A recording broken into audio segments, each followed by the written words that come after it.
And welcome. We are virtually connecting from ELI in New Orleans, and we're going to start with the on-site folks, and then we'll introduce our virtual participants this morning. Hi, I'm Joe Murphy. I'm the director of the Center for Innovative Pedagogy at Kenyon College. I'm Ed Gray with the University of Illinois at Chicago.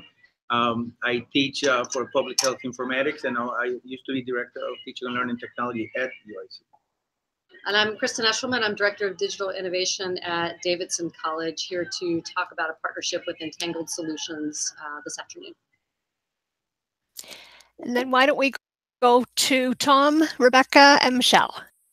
Oh, hi, my name is Tom Evans. I'm with Ohio State University. I am program manager of open learning, which basically means I help faculty bring their courses to public spaces in creative ways. Hi, I'm Rebecca Hogue. I'm a co-director of Virtually Connecting. I'm studying e-patient health literacies at the University of Ottawa, and I'm an associate lecturer at the University of Massachusetts, Boston, where I teach how to teach online. Hello, my name is Michelle Alvarez, and I'm an associate dean of programs at Southern New Hampshire University and the College for Online and Continuing Education. Thank you. And I'm Helen DeWard. I'm your virtual host today. I teach with the Faculty of Education here in Central Ontario and work in the open. So working with eCampus Ontario as an open OER fellow. I'll jump in and say hi. I'm Autumn Keynes, and I'm an instructional designer at St. Norbert College, and I'm a co-director of Virtually Connecting. Awesome. Hi, Autumn. Let's start with some impressions of the conference so far. I've been monitoring the Twitter stream and some interesting discourse happening. So maybe you can give us some impressions. There we go. Sure. So, sorry, just trying to get myself on there. I guess I've been very pleased. I've had good luck. I've hit good sessions so far. One of the things that I'm noticing, and I don't know if Twitter's reflecting this, but there's a lot of programming this year on instructional design, as well as instructional technology. And given that that's been on the top concerns list for a while, it feels like there's been a significant change between this year and last year or 2 years ago in the amount of programming on that. And the session that I went to with Flower Darby, who was with us last year at ELI, was really good. Just trying to talk about what is instructional design, what are the challenges in communicating that to faculty. My impression is, as always, I wish I could clone myself so I can be in multiple sessions or talking to different people at the same time. Great opportunity for networking. To me, that's the biggest value. I'm rather pleased with the program for this year, particularly the diversity of subjects. There's academic innovation something going on, and micro badges and learning spaces, all kinds of things. So very, very interesting. Yeah, and I'm actually parachuting in today and tomorrow, so I haven't even registered yet. I don't have a name tag. But I hosted a dinner that Joe participated in last night to talk about innovation. So to Ed's point, I think that's a theme that's going to start emerging more in this ELI space, but also probably at the EDUCAUSE National Conference. You're starting to see a lot of people who come out of our academic tech spaces moving into these very new roles. Focused on innovation at the institutional level. So it's an interesting time. We had most of the post-secondary landscape represented. We lacked a community college representation at the dinner. And it was interesting to see the common problems that we're all facing around the process of innovation, how to do this in a responsible way, despite the fact that the problems we're solving are incredibly disparate. And so I think it was a bit hard at times to find common ground. Yeah, sometimes. Retention and completion is not an issue for some of us. It's a huge issue for others. So how do we figure out how to do innovation in a disciplined way across the sector, despite the fact that we have very different problems to solve? And we also have our guest of honor, one of our guest of honors here. Hi, how are you? Give us an introduction. Oh, I'm Peggy Semingson, UT Arlington. Sorry.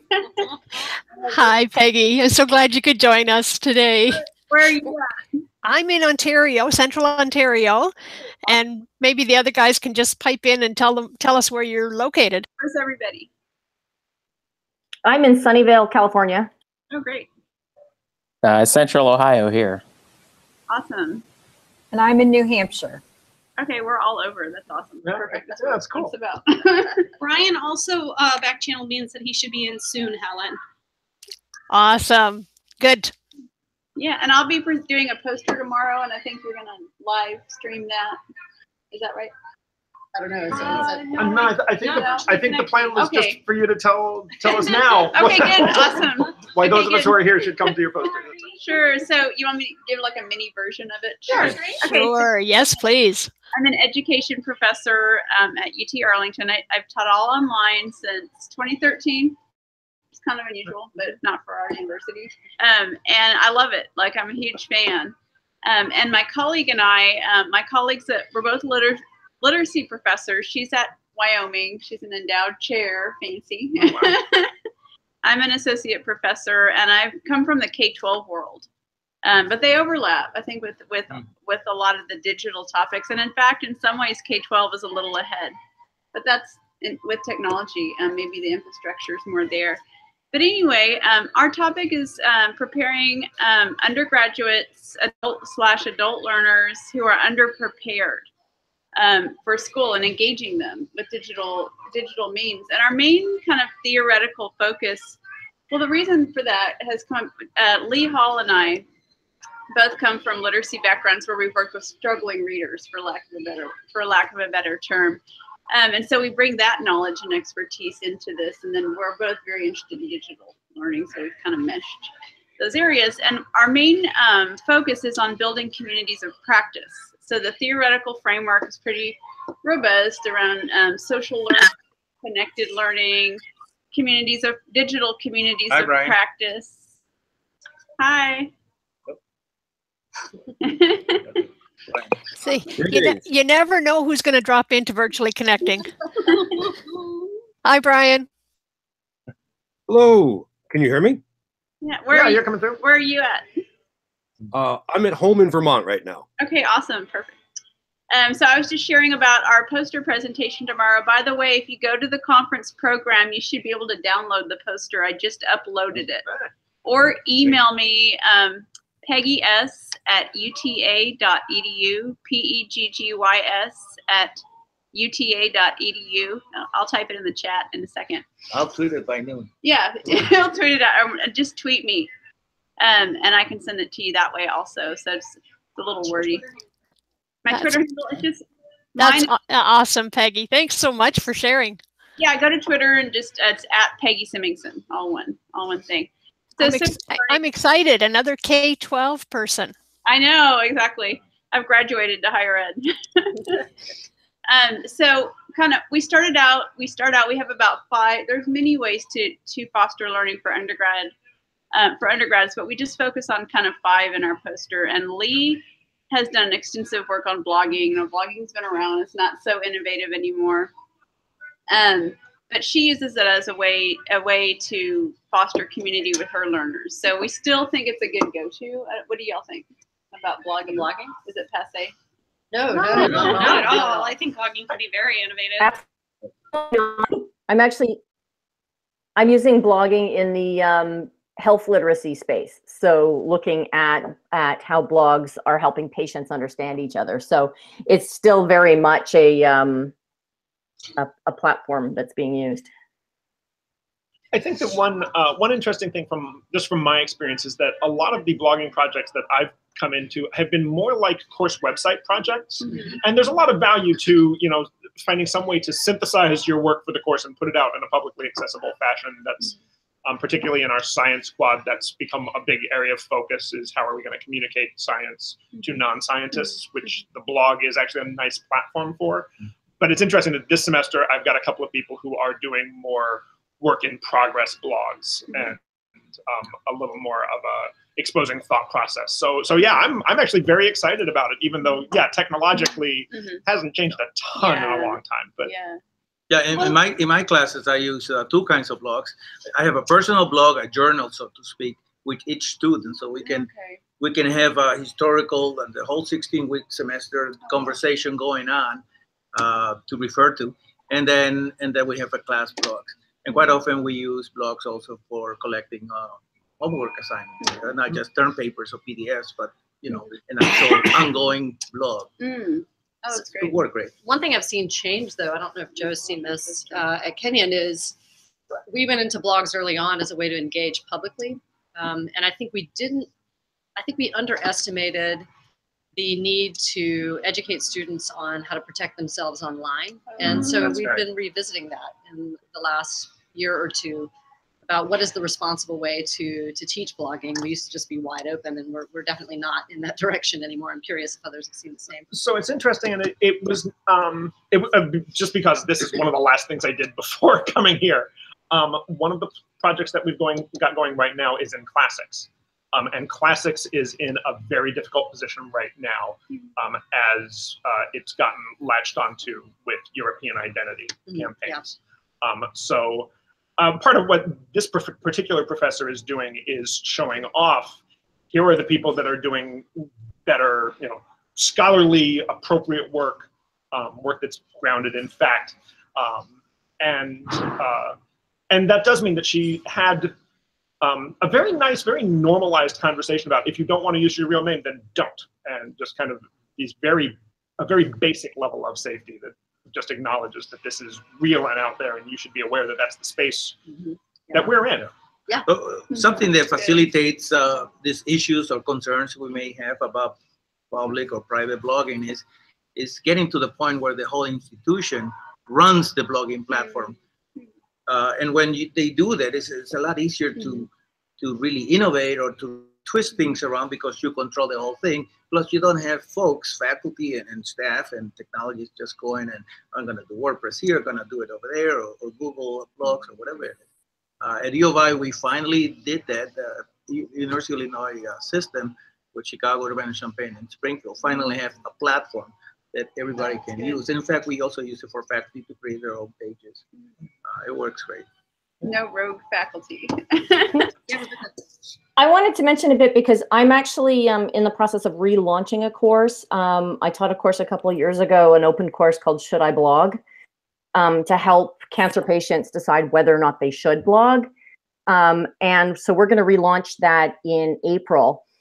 With the help, I've got an instructional designer that's going to come in and we're going to totally rebuild it. And it's a free open course. But the idea is that because people are looking at sharing in the illness space, very critical information, the first decision you need to make is, should you blog? And then week 2 talks about, what do I share? Where do I draw the line? How much information? And that's where we start talking about things like, well, do you use your real identity? And even if you do, how do you talk about other people?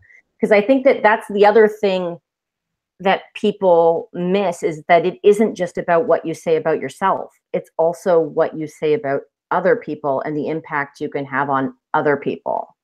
And I think that's there's so much education that I think we miss when we just tell students to blog in the classroom. If we don't have, you almost need 2 weeks to prep them before you have them do their first public post. Yeah, agreed. Yeah. But what a richer conversation to be talking about identity online versus just how to blog. Yeah, it's connected learning. Well, and I feel like domains brings that in too, right? When we start talking about blogging and we start talking about, it's not that new of a technology. It's not that new of a technology if we're just talking about getting a free account and giving our data away to something else, right? Like, but when we start talking about student agency and ownership, and we start talking about owning your own domain, I don't think there's that many people that have done that, really. I mean, we have a couple of pockets, right? W. Davidson, like Penn State, there's Oklahoma, there's lots of people out there who are starting to do more of that, but that's the next step. Yeah, that's deeper. That's definitely a deeper conversation. The financing of an institutional buy-in has to be there. Yes, definitely. Not the Lone Ranger professor. Well, that's great.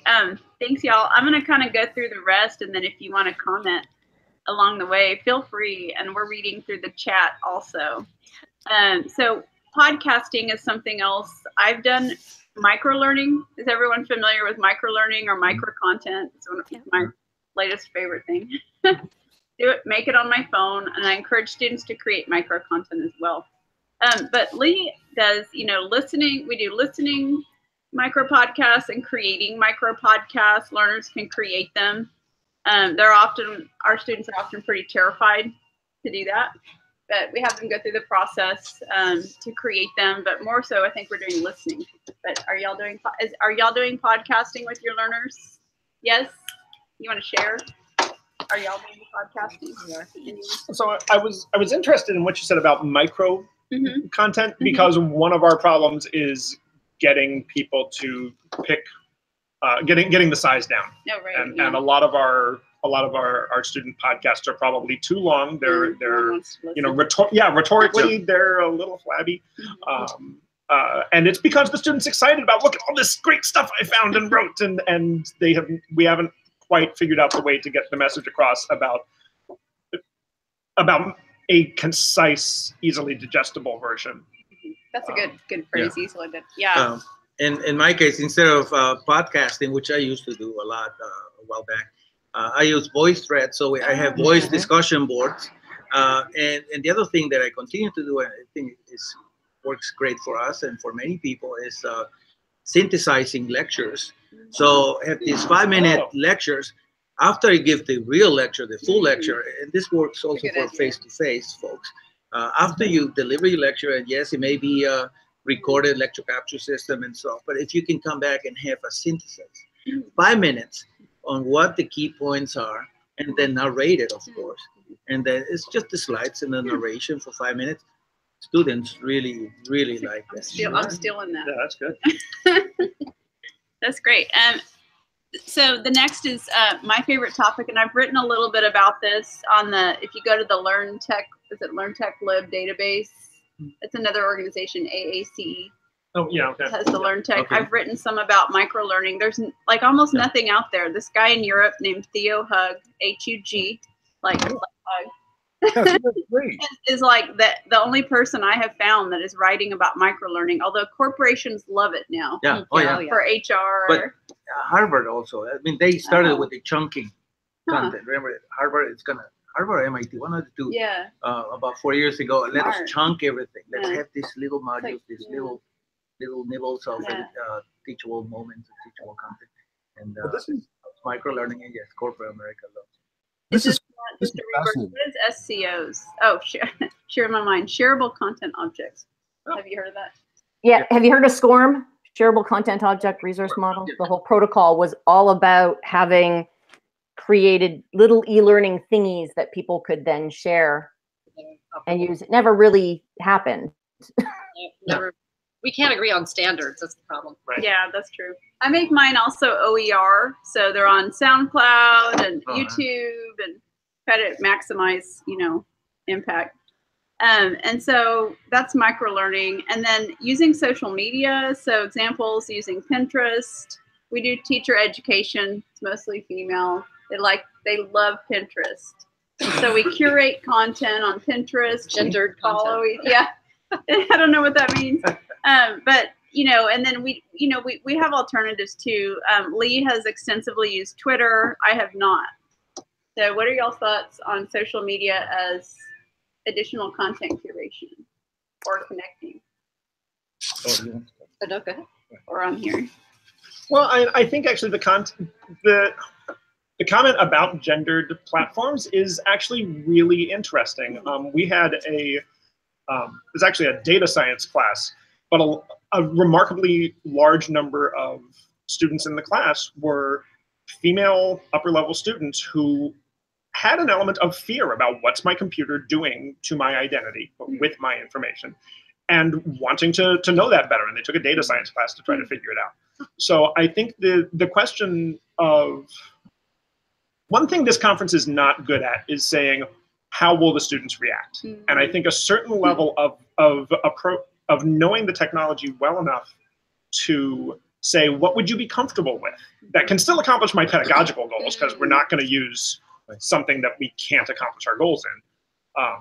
But I think actually that issue of comfort is is a real one and a reasonable one to be. Well, that's interesting. I'm going to segue for a second back around to innovation. So the way you talked about that reminded me of the jobs to be done approach to designing solutions, education, whatever it is you're designing, as opposed to designing it in the service of the discipline. So is there a better way to bring students into this jobs to be done approach where we say, what is it we need this particular class to do for that student at this point in time, or for these students at this point in time?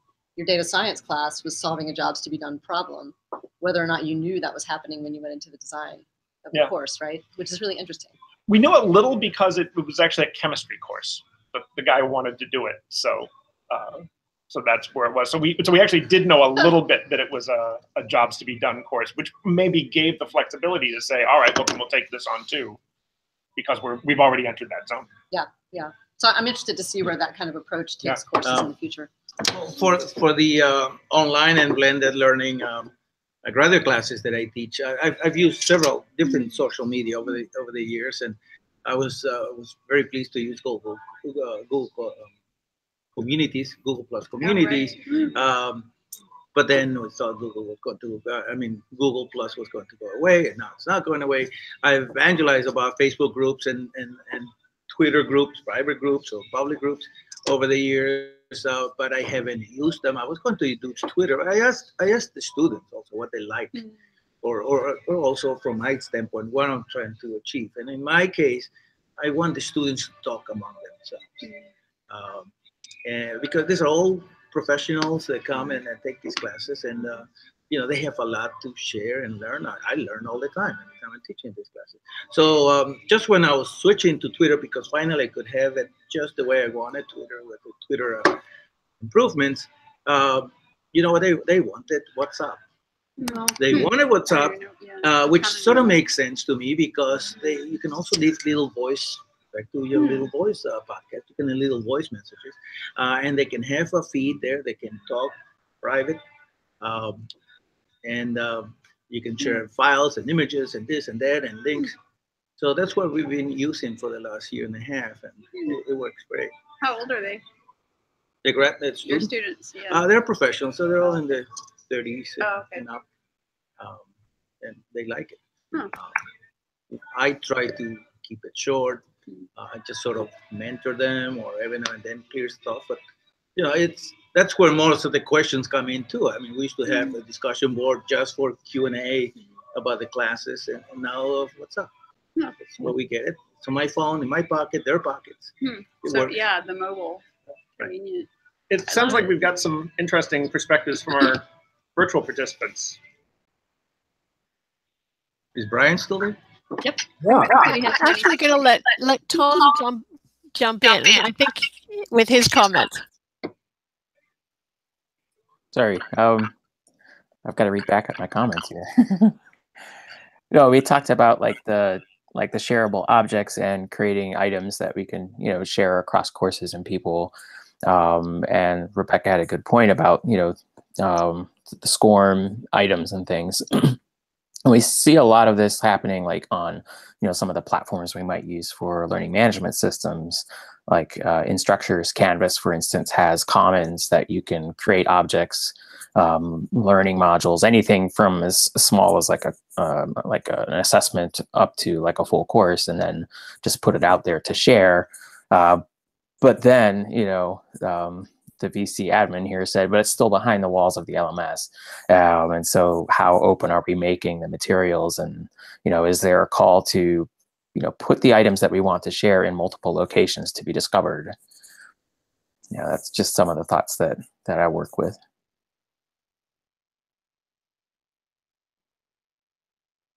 There's also the important point, and Brian and I sort of have been chatting about, is sometimes the LMS does serve a purpose. I just don't want to throw it out. Sometimes it's actually important for learning that we are doing something in a safe space that is behind that wall. And so I think that we need to make sure that we're just not throwing out the baby with the bathwater kind of thing, and that we remember that there's context for everything.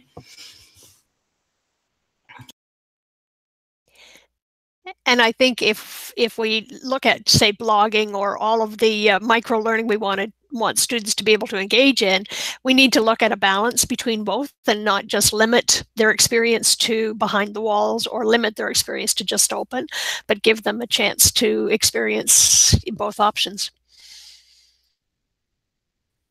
Brian, we could hear you. Did you want to unmute and talk? Are you sure you can hear me? Yes. Oh, great. I'm curious. Has this been has this dichotomy or this continuum about LMS and social media, privacy and safety versus the open web, has this been a theme so far for the conference? Did anyone go to the keynote this morning? I did. Yeah. It was really general. It was more general. I think that's Yeah. fair. I mean, I think it was interesting and balanced. And actually, I think one of the interesting things that came out in the Q&A was separating the issues of privacy and security, which I thought was a worthwhile contribution. But yeah, it was very much. There's a lot to think about, and to think about them as trade-offs and not a binary. You're either private or not. Right. Just to be aware. Yeah. So I thought it was interesting, but it was general is the right word. It was good. He talked fast. Yes. Yeah. There was another case. There was a lot. Well, 8 a.m. I'd have to be a pretty caffeinated speaker. My last point ties in, segues with what you're asking about, and it's a little different than what we've been talking about. Socially connecting, having students support one another, peer-to-peer learning. Is strategic messaging using predictive analytics and nudge emails. So how familiar are people with that? We are fortunate. My fifth graders teachers are using it. Really? Yeah. I didn't know it was K-12. Of course it's K-12. So I've got an app called Remind. Oh, right. So it's an app called Remind that I get an email, I get a text message every day saying, here's what the fifth grade homework is. Right. And in point of fact, one of my concerns was recently came out because the day that I didn't get a reminder, there was homework that didn't get done because my fifth grader did not do his job of keeping track of his own work. But were you targeted for that, or was it? It's opt-in. Everyone? Yeah, it's opt-in. So actually, the other thing that concerns me a little about it is we are doing a lot of texting questions directly to the teacher, which just from a labor point of view, I feel like. This is not your child. You should not be bothered by their questions when you're not at work. But the flip side is it clarifies a lot of points. What do I have to do? What's the right approach on this one? So that's kind of an interesting channel to have available.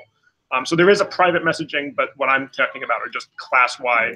So it's an opt-in, and then there are messages that go to the whole class saying, tonight is chapter 3 or whatever. Just a reminder. Yeah, I have a sophomore in high school, and Remind is one that worked for him very well. The kids, texting all the time.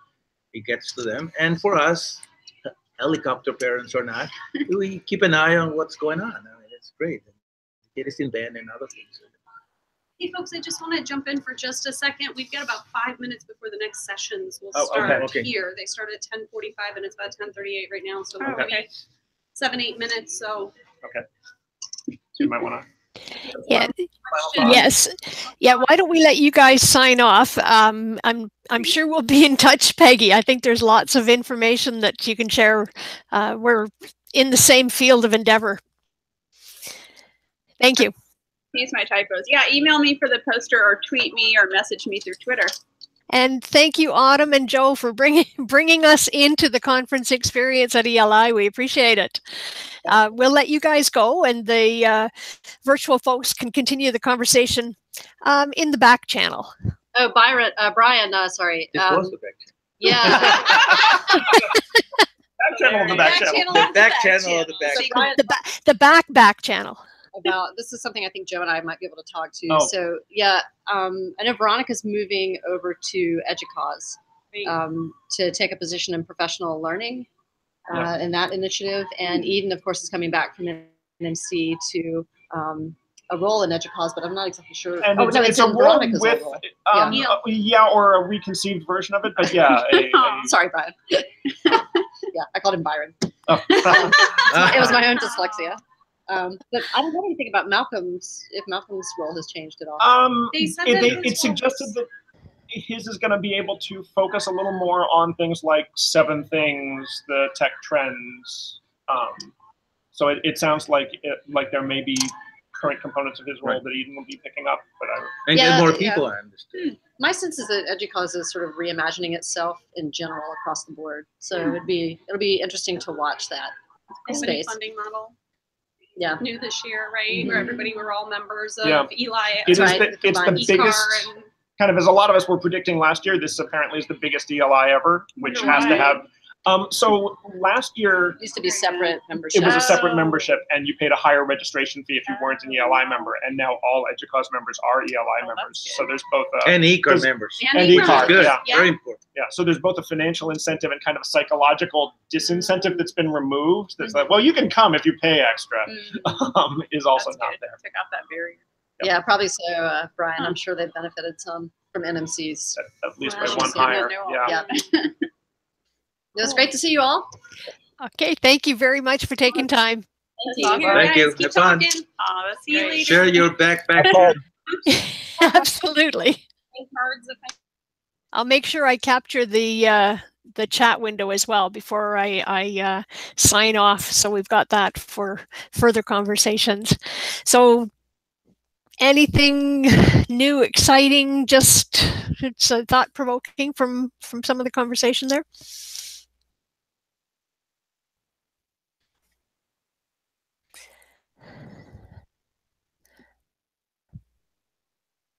Wow, that's a big silence. And I'm okay with silence. You can either that, or I'll just hit the stop broadcast button, and we can go off air. Well, what interested me from the Twitter stream was what I just asked about, the personnel reshuffling. So I was trying to get a sense of how that works and what that means.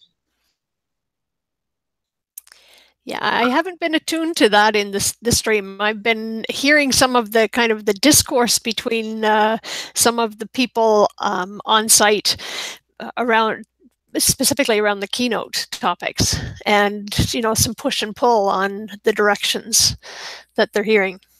I think with the NMC termination, I think it's going to be really interesting to see how the space plays out. And who jumps in to fill the gaps, because there certainly will be some gaps from that. I mean, one possibility is that we'll see startups, and I know of one that's already working in that space. We may see pre-existing players try to grab chunks of this. So that might be happening now this week with ELI at EDUCAUSE.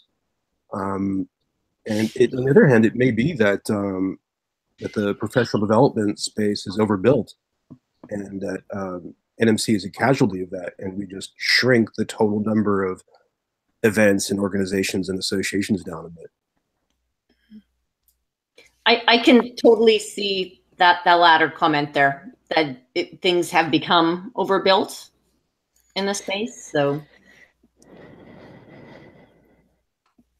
well, I mean, not to become too, I don't know, on the nose, but a group of us have been for the past month publicly developing a brainstorming and design process for a new future of education report to follow what the Horizon report did. And just this morning, we announced the code name for the design process, which is FOCAST, Future of Education Forecast. Interesting. Yeah, we have about 100 people, several associations and organizations who are interested in this. We've got a plan for a series of design thinking exercises over the next few months. The idea is to brainstorm, develop, and prototype in public what would be something new that would meet some of the needs that Horizon used to meet. So we're doing that right now, and follow my blog for more information about it. I'd be particularly interested interested if you venture into the medical tech area, because I think it's a really hot space right now. Oh, it really is. I mean, and it's underserved from a trend perspective, I think. Mm-hmm. I think I'm the only one who talks about medical anything. I feel like like I don't know what. I mean, I'll go to crowds and say, pay attention to healthcare, everything from healthcare finance to the curricular developments, and by healthcare I mean the full allied health, informatics, administration, radiology, as well as surgery, nursing. I mean, the whole 9 yards, and it's not out there. Well, see, and I'm adding a field to that, which is the e-patient health literacy area, where patients, the patient space is actually part of the health professions network, where typically we've been seen as those who are serviced by healthcare instead of partners in the delivery of healthcare. And so the model is changing. When you talk to medical professionals, they complain about Dr. Google. It's in fact, did you just see this morning that Amazon launched a health insurance project? No, I haven't seen that one. Yeah. They're doing this with their own staff and with people from some big bank, I think JP Morgan. So, yeah, actually, I do some of you might know I do these scenarios about the future of education and technology, and one of them is called the Healthcare Nation, and it's the only uncontroversial scenario I've ever written, because people hear, oh yeah, of course that's going to happen. I mean, it's weird. I mean, there's no doubt. I mean, I just say, well, what if healthcare becomes bigger in America? What if we have more people employed? It costs more money. It has a bigger presence in the landscape. And how does that change education and technology? And you think, more pre-med, you think more professional programs, you think high schools looking at pre-med, you think about the huge demands on, as you said, patient literacy. Yeah, think about, I want to go back into one of the things that we need is the special role that critical and chronic patients play as residents. If we go back to the resident visitor model, as residents of the healthcare system, not as visitors, and almost wanting to, part of my goal, I guess, is I almost professionalize the patient. I want there to be a way in which for there to be a professional patient that is seen just as credible as the physician. And this is where I see things like Dr. Google, and Google trying to do things to make the responses more accurate or whatever, but they're missing the point, because quite often the point is the need for connection to real experience, not medical data. Yeah, definitely. In the digital storytelling world, for like a decade and more, there's been a practice of having patients in long-term care tell their stories using digital technology so that they can better communicate with the medical staff, but also other support staff and families. Yeah, I mean, you think too about simulations and how medicine, along with business, has been way ahead of everybody else in doing simulations. Everything from robotics to software. No, it's absolutely a huge field. So thank you so much for mentioning that. Thank you very much. Awesome. I think what we'll do is stop broadcast, and if there's any final thoughts, we can do that before we end. Okay.